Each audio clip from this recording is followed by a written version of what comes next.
Assalamualaikum warahmatullahi wabarakatuh. Sebelumnya terima kasih atas kesempatannya. Kami dari kelompok 6 akan mempresentasikan materi tentang perencanaan audit dan materialitas.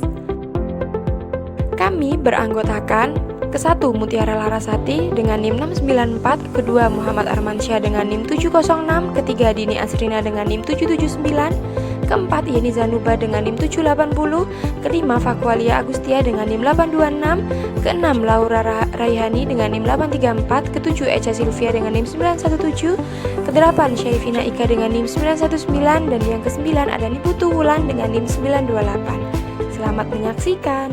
Baik, Assalamualaikum warahmatullahi wabarakatuh. Sebelumnya, terima kasih atas kesempatannya. Perkenalkan, nama saya Mutiara Larasati Iwanto dengan NIM 2018-310-694. Untuk yang pertama ini, saya akan menjelaskan mengenai perencanaan audit. Apa sih yang dimaksud dengan perencanaan audit? Standar Audit 300 tentang perencanaan suatu audit atas laporan keuangan mengatur tanggung jawab auditor untuk merencanakan audit atas laporan keuangan. Standar tersebut menyatakan bahwa tujuan auditor adalah untuk merencanakan audit agar audit tersebut dapat dilaksanakan dengan efektif. Perencanaan audit itu harus dibuat dalam rangka untuk memenuhi standar pelaksanaan auditing yang menyatakan bahwa audit harus direncanakan sebaik-baiknya, dan jika digunakan tenaga-tenaga pembantu harus dipimpin serta diawasi sebagaimana mestinya. Perencanaan suatu audit mencakup penetapan strategi audit secara keseluruhan untuk perikatan atau penugasan audit dan pengembangan rencana audit. Perencanaan yang cukup akan bermanfaat dalam audit atas laporan keuangan dalam beberapa hal, termasuk hal-hal sebagai berikut. Yang pertama yaitu membantu auditor untuk mencurahkan perhatian yang tepat terhadap area yang penting dalam audit. Yang kedua, membantu auditor untuk mengidentifikasi dan menyelesaikan masalah yang potensial secara tepat waktu. Yang ketiga, membantu auditor untuk mengorganisasi dan mengelola perikatan atau penugasan audit dengan baik, sehingga perikatan tersebut dapat dilaksanakan dengan efektif dan efisien. Yang keempat, membantu dalam pemilihan anggota tim perikatan atau tim audit dengan tingkat kemampuan dan kompetensi yang tepat untuk merespon risiko yang diantisipasi dan penugasan pekerjaan yang tepat kepada mereka. Yang kelima, memfasilitasi arah dan supervisi atas anggota tim perikatan atau tim audit dan penelahan atas pekerjaan mereka. Dan yang terakhir, membantu jika relevan dalam pengordinasian hasil pekerjaan yang dilakukan oleh auditor komponen dan pakar. Ada 3 alasan pokok perlunya auditor merencanakan pelaksanaan penugasannya. Yang pertama yaitu agar mendapatkan bukti yang kompeten dan cukup. Yang kedua, membantu auditor dalam penghemat biaya auditing. Dan yang ketiga, untuk menghindari kemungkinan terjadinya kesalahpahaman antara auditor dengan kliennya. Nah, rencana-rencana audit akan mencakup langkah-langkah sebagai berikut. Di sini ada 5 langkah.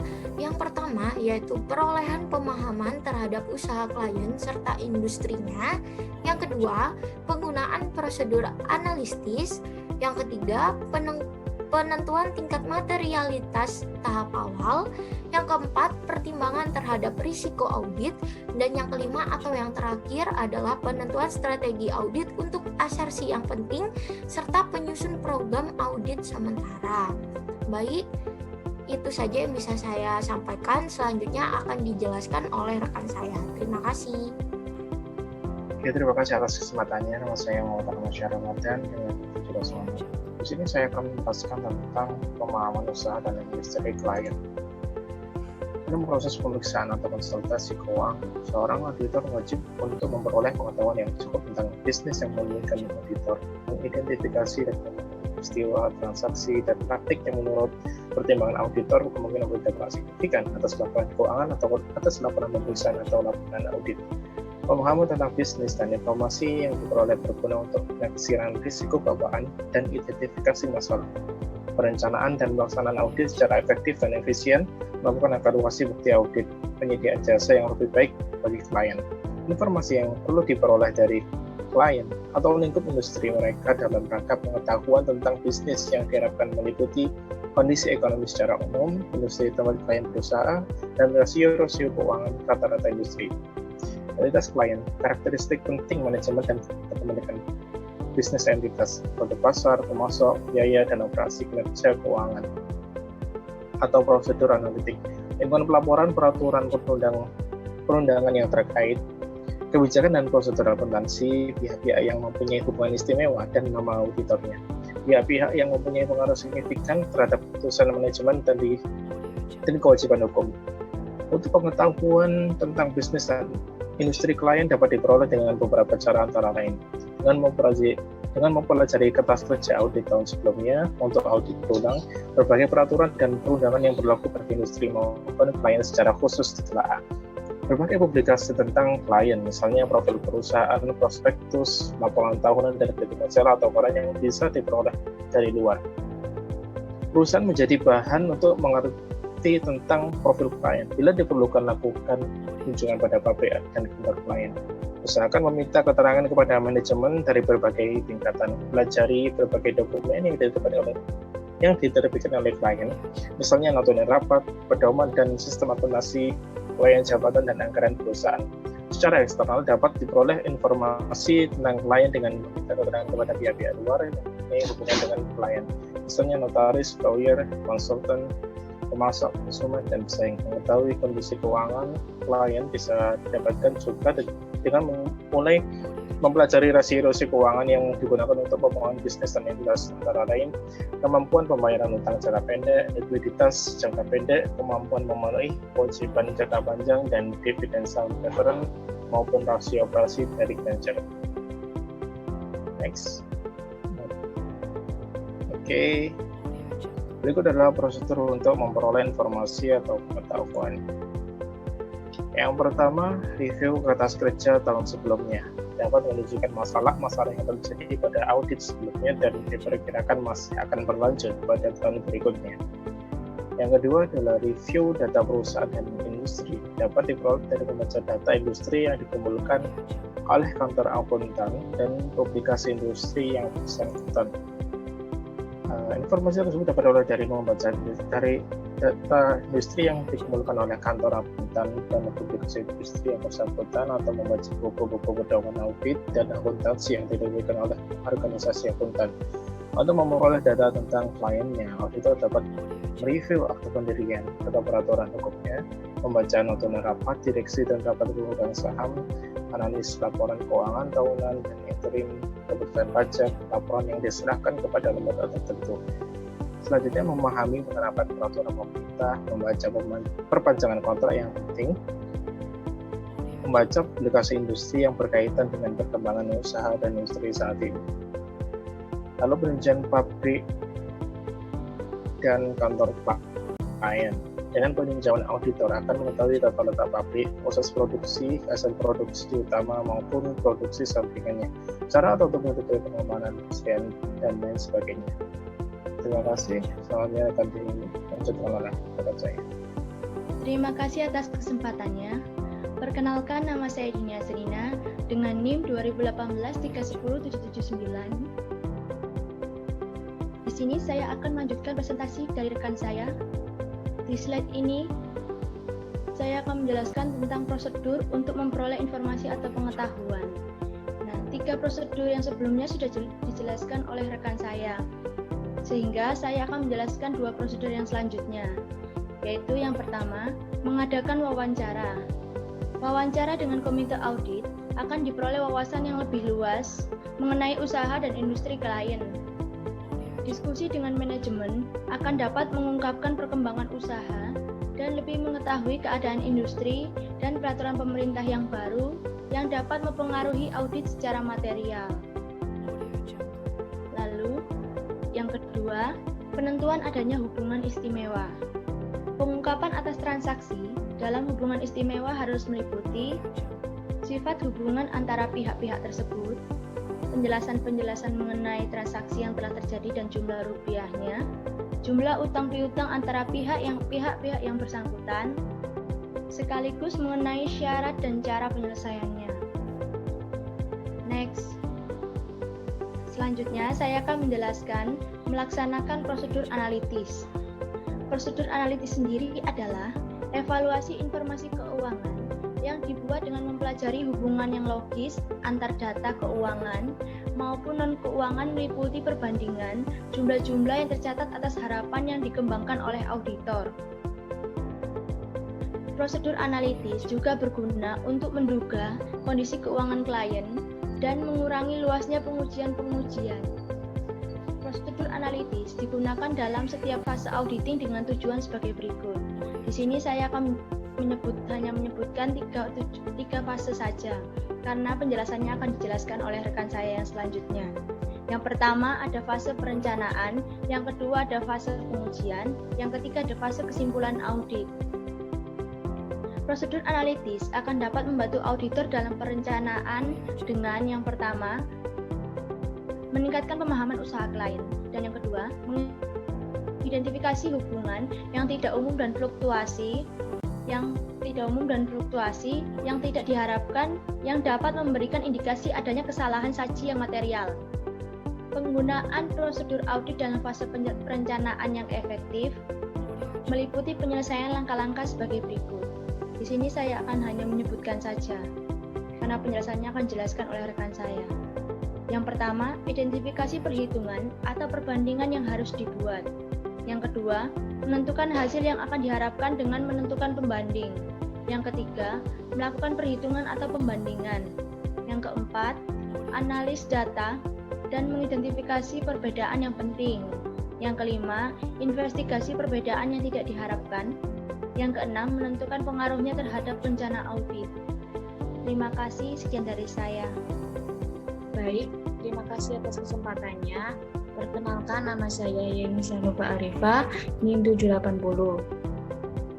Di sini saya akan menjelaskan tentang tujuan prosedur analitik setiap fase.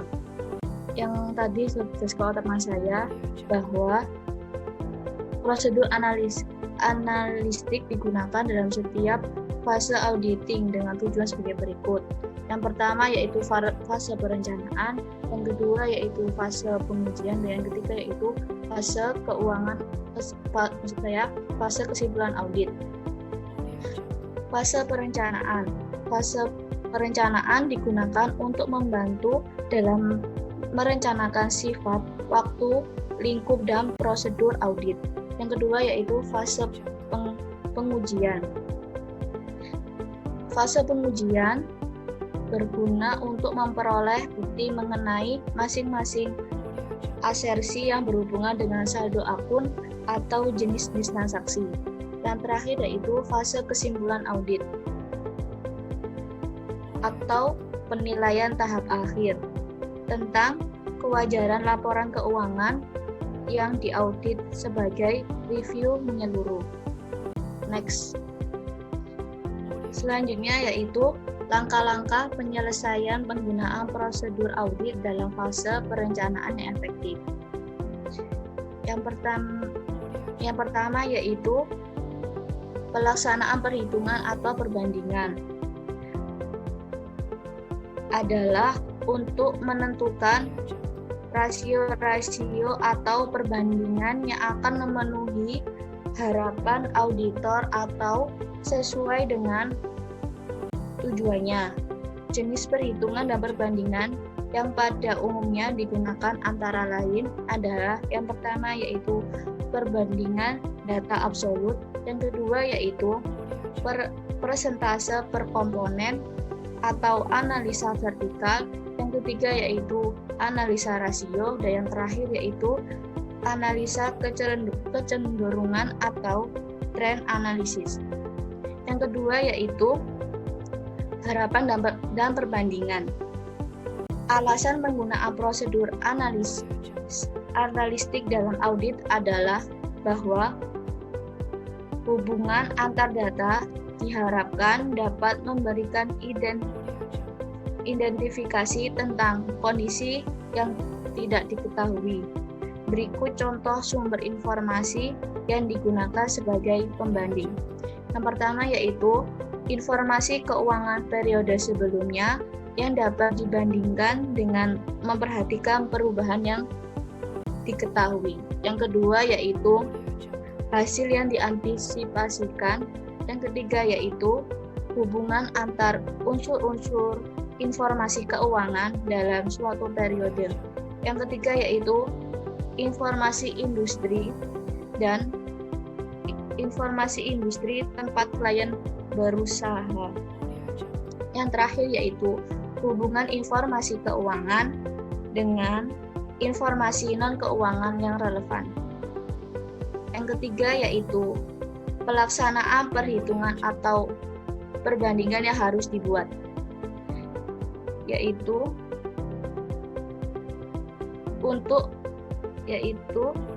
dalam melakukan perhitungan dan perbandingan biasanya digunakan alat pembantu, misalnya kalkulator atau komputer. Terima kasih. Selanjutnya akan dijelaskan oleh teman saya.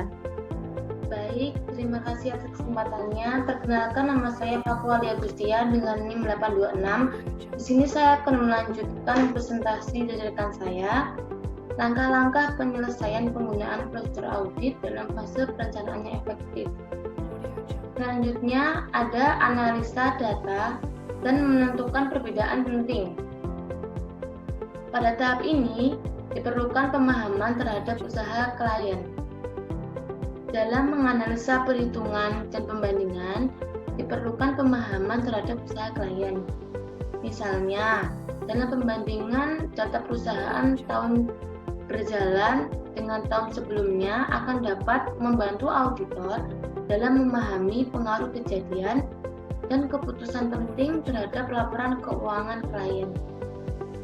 Sebagai pedoman dalam analisa data adalah mengidentifikasi fluktuasi yang tidak diharapkan atau tidak adanya fluktuasi yang diharapkan yang merupakan indikasi atau tanda-tanda semakin besarnya risiko salah saji.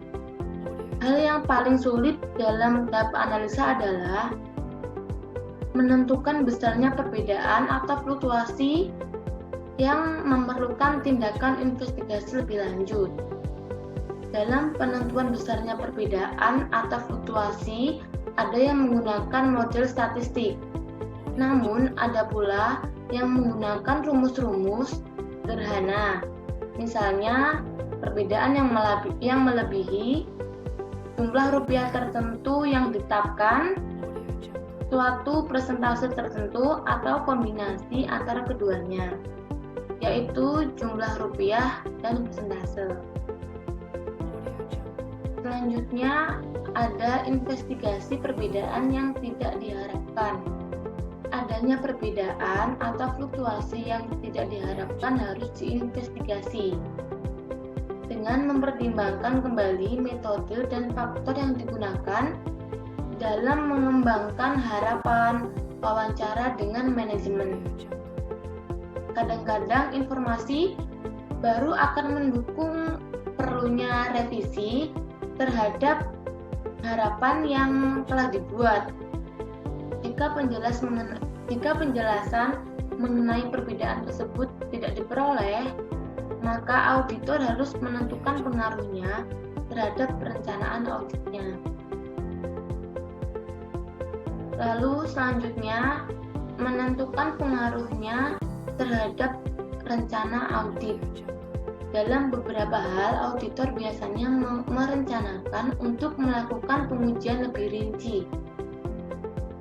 Adanya perbedaan yang penting yang tidak dapat dijelaskan merupakan indikasi meningkatnya risiko salah saji dalam satu atau beberapa akun yang masuk dalam perhitungan atau pembandingan. Dalam beberapa hal, auditor biasanya merencanakan untuk melakukan pengujian lebih rinci terhadap akun-akun tersebut. Dengan perhatian, auditor langsung pada daerah yang risikonya lebih besar, berarti prosedur analitis dapat pelaksanaan audit yang lebih efektif dan efisien. Sekian, selanjutnya akan dijelaskan oleh rekan saya. Assalamualaikum warahmatullahi wabarakatuh. Terima kasih atas kesempatannya. Perkenalkan, nama saya Laura Raihana ATS dengan NIM 2018-10834. Di sini saya akan melanjutkan presentasi dari rekan saya, yaitu penentuan materialitas. Sebelum masuk ke materi ini, saya akan menjelaskan tentang materialitas. Materialitas sendiri adalah suatu nilai informasi akuntansi yang dihilangkan atau salah disajikan yang dalam lingkungan yang berlaku. Mungkin akan mengubah pertimbangan seorang yang bersandar pada informasi tersebut karena hilangnya atau salahnya penyajian informasi tersebut. Dalam perencanaan audit, auditor harus menentukan dua tingkatan. Yang pertama, tingkat saldo akun, dan yang kedua, tingkat laporan keuangan. Saya akan menjelaskan tingkat laporan keuangan terlebih dahulu. Auditor menggunakan dua cara dalam menerapkan materialitas tingkat laporan keuangan. Yang pertama, auditor menggunakan materialitas dalam perencanaan audit. Yang kedua, pada saat mengevaluasi bukti audit dalam melaksanakan audit. Pada saat merencanakan audit, auditor perlu membuat estimasi materialitas karena terdapat hubungan terbalik antara jumlah dalam laporan keuangan yang dipandang material oleh auditor dengan jumlah pekerjaan audit yang diperlukan untuk menyatakan kewajaran laporan keuangan. Laporan keuangan mengandung salah saji material jika laporan tersebut berisi kekeliruan atau kecurangan yang mengakibatkan dampak secara individual maupun secara gabungan. Demikian sehingga mencegah penyajian secara wajar laporan keuangan tersebut sesuai dengan prinsip akuntansi. Dalam keadaan ini, salah saji dapat terjadi sebagai akibat penerapan secara keliru prinsip akuntansi berterima di Indonesia. Dan yang kedua, saya akan menjelaskan tentang tingkat saldo akun. Materialitas pada tingkat saldo akun adalah salah saji minimum yang mungkin terdapat dalam saldo akun yang dipandang sebagai salah saji material. Konsep materialitas ini pada tingkat saldo akun tidak boleh dicampur adukan dengan istilah saldo akun material yang lain. Dalam pertimbangan materialitas pada tingkat saldo akun, auditor harus mempertimbangkan hubungan antara materialitas tersebut dengan materialitas laporan keuangan yang tadi. Pertimbangan ini mengarahkan auditor untuk merencanakan audit dengan mendeteksi salah saji yang kemungkinan tidak material secara individual. Baik, sekian presentasi dari saya. Mohon maaf bila ada salah kata. Wassalamualaikum warahmatullahi wabarakatuh.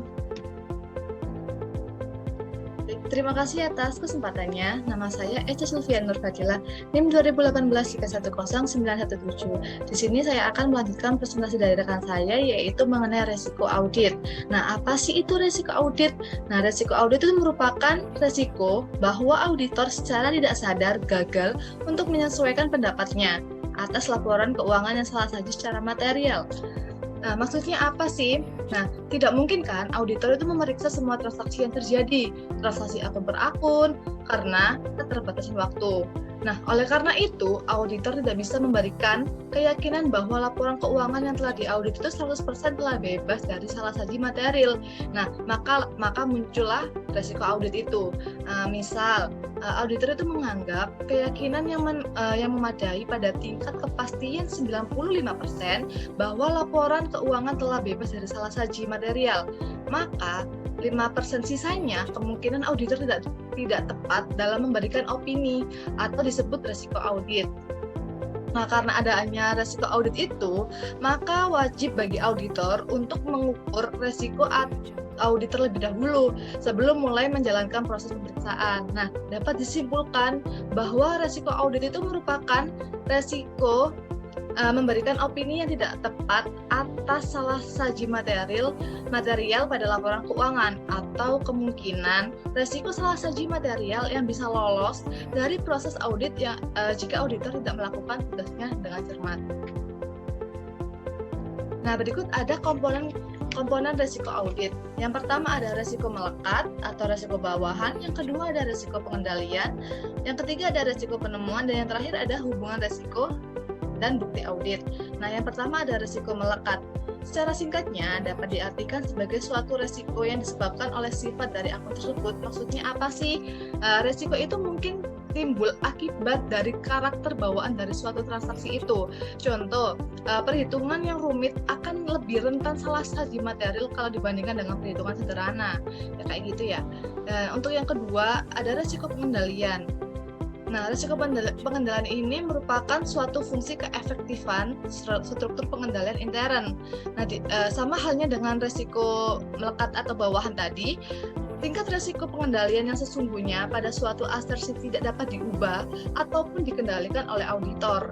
Oleh karena itu, auditor harus melakukan langkah-langkah dalam resiko pengendalian, yaitu yang pertama, ada mengidentifikasikan kemungkinan salah saji pada asersi yang bersangkutan. Nah, yang kedua ada mengidentifikasikan pengendalian yang mungkin dapat mencegah atau mendeteksi kemungkinan salah saji. Nah, yang ketiga ada memperoleh bukti dari penggunaan pengendalian mengenai efektivitas pengendalian intern yang relevan. Nah, yang keempat ada mengevaluasi bukti yang diperoleh. Nah, yang terakhir ada menetapkan resiko pengendalian. Nah, yang terakhir ada resiko penemuan. Resiko penemuan ini merupakan prosedur audit yang dilakukan oleh auditor yang akan menyebabkan kesimpulan bahwa tidak ada kekeliruan dalam suatu neraca saldo. Nah, kok bisa tidak ada kekeliruan? Maksudnya karena resiko penemuan ini tidak seperti resiko melekat dan pengendalian tadi, yang dimana resiko penemuan ini dapat diubah atau dikendalikan oleh auditor dengan mengubah sifat saat pengujian substantif yang dilakukan terhadap suatu asersi. Seperti itu. Dan yang terakhir ada hubungan resiko dan bukti audit. Nah, dalam hubungan resiko dan bukti audit ini terhadap hubungan terbalik antara resiko audit dengan jumlah bukti yang diperlukan untuk mendukung pendapat auditor terhadap laporan keuangan. Apa sih itu hubungan terbalik? Hubungan terbalik itu, hubungan terbalik itu jika nilai resiko yang direncanakan itu diperkecil, berarti jumlah bukti yang harus dikumpulkan auditor dalam audit harus lebih banyak, seperti itu. Nah, terima kasih. Selanjutnya akan dilanjutkan oleh rekan saya. Ya, baik. Terima kasih atas kesempatannya. Nama saya Syevina Ika Listiati dengan NIM 2016-310919. Di sini saya akan melanjutkan presentasi dari rekan saya. Nah, di slide ini saya akan membahas tentang strategi audit tahap awal. Yang sudah diketahui bersama bahwasanya tujuan utama dalam perencanaan dan pelaksanaan audit adalah untuk menurunkan tingkat risiko audit serendah mungkin agar mendukung pendapat para auditor apakah laporan keuangan tersebut telah disajikan secara wajar dalam semua aspek yang material.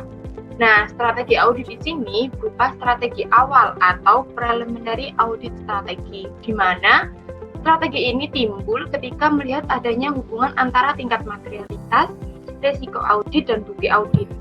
Strategi audit awal bukan merupakan spesifikasi mendetail dari prosedur audit yang dilaksanakan dalam menyelesaikan audit itu sendiri, namun hanya merepresentasikan bahwasanya pertimbangan awal auditor ini mengenai suatu pendekatan audit dan didasarkan pada asumsi-asumsi tertentu mengenai pelaksanaan audit tersebut. Karena adanya keterkaitan antara material, bukti audit, dan resiko audit tersebut, maka dalam perencanaan audit masing-masing asersi atau grup asersi, auditor ini dapat memilih di antara beberapa alternatif strategi audit yang ada. Nah, untuk mengembangkan strategi audit untuk semua asersi ini, auditor menspesifikasikan 4 komponen yang dijelaskan di slide ini. Yang pertama ada tingkat risiko bawaan yang dinilai. Nah, risiko bawaan ini adalah risiko yang mungkin timbul akibat karakter bawaan dari suatu transaksi. Biasanya itu disebabkan oleh kompleksitas transaksi dan klasifikasi transaksi, atau bisa juga disebabkan oleh kompleksitas perhitungan, atau juga disebabkan oleh aset yang mudah tercuri atau digelapkan, atau juga bisa ketiadaan informasi yang bersifat objektif, seperti itu. Nah, yang kedua ada tingkat risiko pengendalian yang direncanakan untuk dinilai. Nah, di tingkat risiko pengendalian yang direncanakan untuk dinilai ini biasanya auditor itu mempertimbangkan dua hal. Yang pertama misalnya mempertimbangkan luas pemahaman mengenai pengendalian intern yang diperoleh. Nah, Yang kedua juga bisa mempertimbangkan pengujian pengendalian yang dilaksanakan dalam mengukur resiko pengendalian.